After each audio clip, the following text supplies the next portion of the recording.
It's been a long while since I have shown you guys Doomsday Client, almost a year in fact, and so we're going to take a look at this client once again. It's fantastic, it supports almost any version of Minecraft Java Edition. To go and get it, you want to head over to their official website, doomsdayclient.com. I'm there right now, it's going to be linked right down in the description below.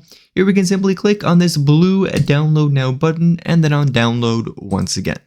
If you downloaded it how I did, you'll get a file with a randomized name in your downloads right over here. As you can see, I have it. This is Doomsday Client. To be able to use this, you do need to actually have the Java Development Kit installed. If you don't have that yet or you're not sure where to get it, I'll link it right down in the description below. If you've really ever modded Minecraft before though, you'll have it. And you can simply double click on this file to open up. And if you get to this pop-up, select an app to open. Then you want to click on the Java Development Kit over here. If it automatically opens up with something else, or if that doesn't work, then simply right-click on the file, go to Open With right over here, and then select the Java Development Kit I just said you needed. That is going to go ahead and open up Doomsday Client, and just like that, we've got it right over here. You'll notice there's a bunch of options, and to go through these, I'm just going to open up Minecraft Java Edition. Here we have it, but there's actually many different ways you can use Doomsday. It's one of the most versatile clients, and that's one of the reasons why I like it so much. So this is basically their injector slash installer right over here. You can inject it directly into the game, which I'll get back to in a few seconds, but there are some other ways to use it as well. There's an advanced inject tab, which I'm not going to use for this video, and there is an install tab over here as well. This allows you to install it as its own custom Minecraft installation on almost any version. You'll notice that all your current installed versions are here. So if I were to want this on 1.21.2, for example, I don't have that installed in my Minecraft launcher. But if you do, then you can select it right over here and install it for that version.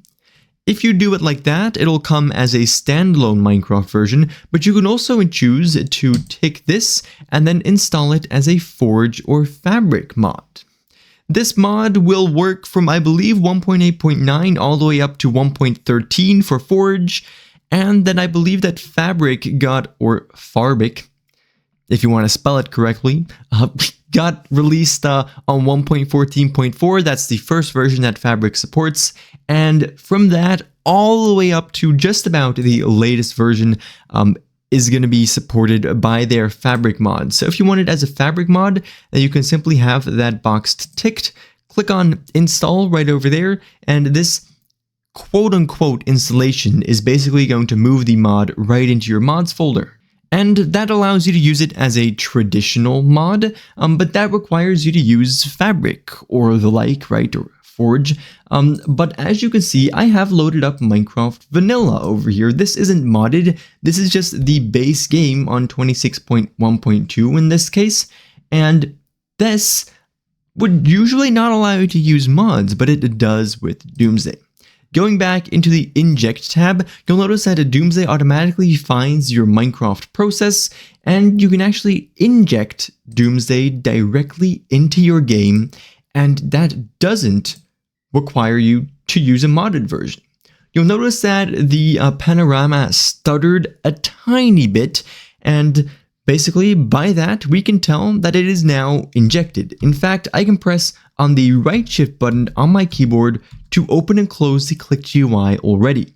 This unlocks the entire client, and I'll get back to that in a few seconds. But if you'll remember, I installed it as a Fabric mod as well through here, and so opening up the Minecraft launcher, I can now choose a version. Maybe let's go 1.21.4, that's quite a popular version. Then I can simply click on play, and Minecraft Fabric is going to load over here. As you can see, this time around I'm using Fabric modded, and once again I can pull up Doomsday Client just like that as I installed it as a Fabric mod. You can also use it as a standalone mod, and you might also be wondering, well, how do I uninstall this? Because it's a Fabric mod, it's basically just place the file for you in your mods folder. So you can make your way over to the mods folder just like this. And then inside of there, you'll find the Doomsday Client.jar file. And if you want to remove it, you can simply delete it. Of course, currently Minecraft is using it, so I can't. But here we have the client. If you've never used it before, you'll notice that the watermark is going to be automatically enabled. That is how you'll know that it is working. Great. Now, in case you're wondering, I am using it as a Fabric mod currently. That's because I like recording with the Cubes Without Borders mod. But if you use it as an injection, as a standalone instance, as whatever, it's all going to be the exact same client. As I've already said a few times, you can press on the right shift button on your keyboard to open up the main client area. This is where you can find everything that Doomsday Client has to offer. I have actually made a full in-depth usage tutorial before though. If you'd like to watch that, I'll link it down in the description below. For right now, I'll just show you how to get started. So once again, pressing on right shift and going into this area, you'll notice there is a bunch of categories, such as the player category. We can simply right click on that to expand this. And so let me lay all these out real quick. All right, it's not perfectly centered, but I hope you guys can forgive me for that. So basically, these are all of the utilities that Doomsday Client has. To use them, it's incredibly simple. Just find one you like, for example, fly. Click on it to turn it on. You can click on it once again to turn it off, and you can right click for some customization settings. As you can see, the fly doesn't have a lot, but some of them are going to have a little more. As you can see, almost all of these allow you to set a keybind for this specific utility. To set that bind, you can simply click on this area and then press on any key, and that keybind will be set. It's literally that simple. You can look through all of this. There definitely is a lot to offer. So take your time, look through it, find what you like the most. Of course, Doomsday has all the classic utilities like fly, like X-ray. I haven't actually enabled any blocks there yet. What do we go 1 to X-ray for? Iron ore. There we go. That's, we can become very rich now. Of course, so much more than just that. Definitely take your time to look through this. The combat tab is probably the most overpowered one here, and it also just so happens to have the most utilities. Anyways, that isn't all though, because you can also search right over here for anything you want. In this render tab, you'll notice that there are two things that are going to be enabled by default, the HUD and the GUI. The GUI just allows you to customize this whole area, including the bind to open it. As I said, it is right shift by default, but you can change it to anything over here, which is neat. In the HUD area, you can customize the heads-up display, which is basically this, the stuff that is going to show up on your screen. So you can also turn it off, actually, and that'll remove the logo from your screen, of course, still giving you full access to Doomsday Client. For the rest, you'll notice there's a few more tabs right up here. The Configs tab actually has a GUI interface allowing you to create, manage, import, whatever configurations. These allow you to save your entire setup of customizations for all these utilities and enable them for specific scenarios whenever you want. You can also actually download other people's configurations, share them with friends, etc. Talking about friends, there is a friends tab over here. You can add friends directly within Doomsday Client, and this allows you to exclude them from certain utilities, among other things. For example, the kill aura or the infinite aura or anything like that.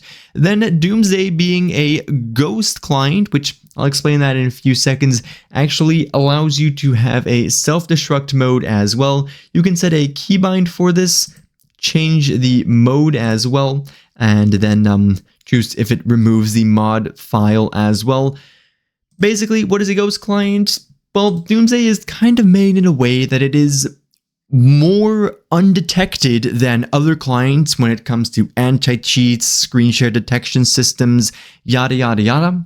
That's also why the injecting is so overpowered, because you can really just use this without even a modded instance of Minecraft. It's pretty insane, and that allows you to stay under the radar on a lot of detections. So does just the general make of this client. Of course, then the self-destruct mode is most effective when you are not using a modded instance, when you have it injected. If you're using the injection, the self-destruct mode can completely remove basically any trace of the client from your device by just pressing a single key, or this button right over here. Bam! It's now gone, and I can't really show you much more about the client, but that's fine because that was basically that. Thank you all ever so much for watching. If you have any questions, do of course feel free to leave them down in the comments below, but for right now, I definitely do hope to see you all again in the next one. Bye-bye.